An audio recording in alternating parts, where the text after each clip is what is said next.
En un callejón polvoriento de Villa Pereira, en La Romana, vivía un hombre que no molestaba a nadie. De esos hombres que tú ves todos los días y ni cuenta te das del valor que tienen. Le decían Daniel el ebanista, porque su vida era el taller. Desde que el sol salía, se le escuchaba el martilleo suave, la lija, el serrucho, y a veces un radio viejo sonando una bachata de los tiempos de antes. No era rico, pero tampoco andaba pasando hambre. Su orgullo eran los muebles que hacía con sus manos, sillas, puertas, camas y unas colmenas de abejas que criaba con mucho amor. Eso era lo suyo, madera y miel. No salía mucho, no hablaba de más y no se metía con nadie. Pero como suele pasar en este país, la gente seria es la que más fácil se lleva el diablo. Un día, Daniel se dio cuenta de que le habían robado un panal. Pensó que fue un muchacho del barrio y no dijo nada. Pero después vinieron por más. Cuando no era que le tumbaban la cerca, era que le aparecían las colmenas partidas o prendidas en fuego. Él fue al cuartel, puso su denuncia, habló con policías, les dijo: «Hermano, yo lo que quiero es trabajar en paz», pero lo que recibió fue burla. Uno le dijo riéndose: «Pues múdate con esas abejas tuyas». Y ahí fue que el corazón de Daniel empezó a cambiar. Él aguantó, porque los hombres como él, los que vienen de abajo, aprenden a morderse la lengua antes que levantar la voz. Pero cada noche que se iba al taller a llorar callao, cada vez que miraba una colmena destruida, cada vez que veía la risa burlona de los que lo jodían y la indiferencia de los que debían cuidarlo, algo dentro de él se fue apagando. Grabó un video. Se le notaba la desesperación en los ojos, la rabia en el pecho. Dijo: «Yo estoy harto. Lo mío es trabajar. Pero me tienen en zozobra. Y si a mí me pasa algo, que todo el mundo sepa por qué fue». Lo subió a las redes. Algunos lo vieron, otros lo ignoraron. En este país hay que morirse para que te escuchen. La mayoría lo seguía viendo como el loquito que vive con abejas y tablas. Pero nadie sabía que Daniel estaba al borde del colapso. La impotencia lo estaba comiendo por dentro. Porque cuando tú haces las cosas bien y aún así te pisan, llega un punto donde ya tú no pides más justicia, tú la buscas. Esa noche, Daniel no durmió. Se quedó mirando sus herramientas, sus muebles a medio hacer, y pensó: si el sistema me da la espalda, yo no me voy a dejar morir sin que me escuchen. Lo que venía después iba a sacudir al país completo. Era jueves. El sol picaba, pero no tanto como la rabia que Daniel tenía por dentro. Ya no era solo dolor, era fuego. Desde temprano se le notaba raro. No fue al colmado, no saludó a nadie. Cerró su taller y se quedó ahí, metido entre herramientas y silencios, como si supiera que ese día no iba a ser normal. Casi nadie del barrio se imaginaba lo que venía. Daniel, el mismo que te prestaba un martillo, el que te regalaba un poco de miel si te veía sin cuarto, ese día salió con los ojos vacíos y el pecho lleno de algo que no era paz. Dicen que discutió con uno de los muchachos que lo tenían en zozobra, que le dijo: ¿tú crees que esto es un relajo? ¿Que yo soy palomo? La discusión subió de tono. Nadie sabe quién sacó qué primero. Solo se escucharon los disparos. 2 hombres cayeron. Gente corriendo. Gritos. Caos. Daniel no huyó. No corrió. Se metió en su taller, el mismo lugar donde había trabajado toda su vida. Cerró las puertas con tranca. Ahí fue donde se atrincheró.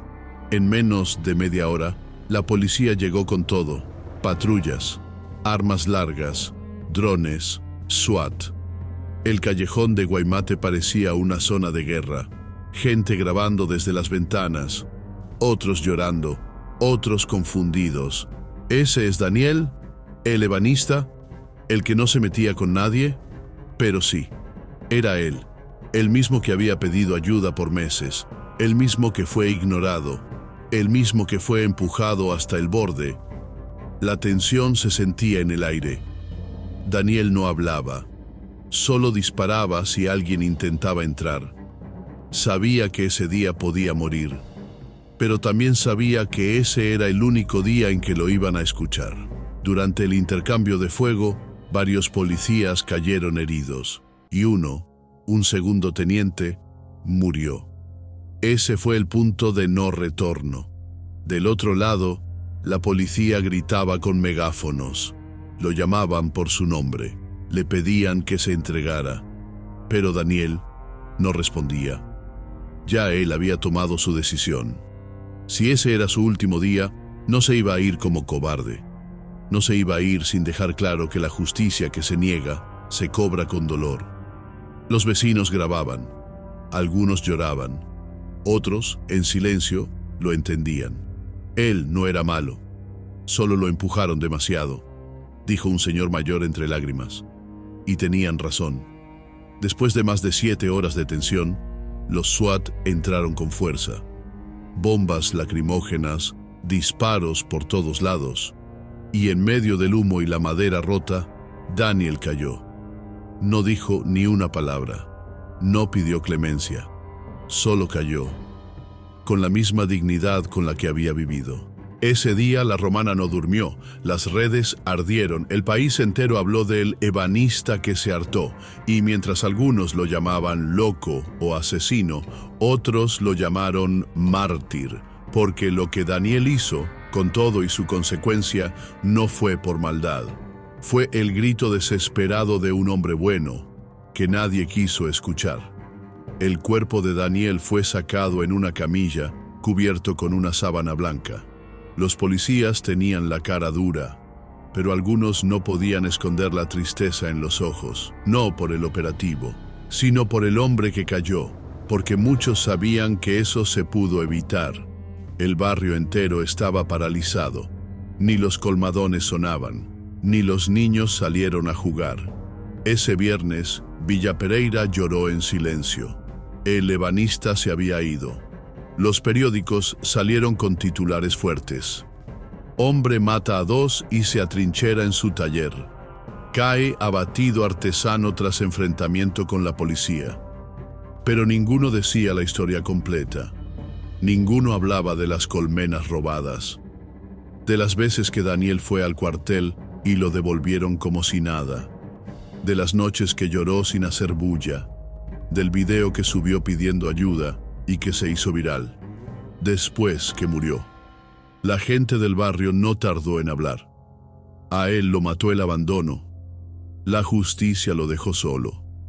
Eso no fue un delincuente, fue un hombre desesperado. Su hermano, con los ojos mojados y la voz rota, dijo frente a las cámaras, él no era así. Pero cuando uno se siente burlado por los mismos que deben protegerte, uno se quiebra. Y eso fue lo que pasó. Lo quebraron. En las redes, Daniel se volvió leyenda. Videos, fotos, memes, hasta canciones. Muchos lo llamaron loco, otros mártir.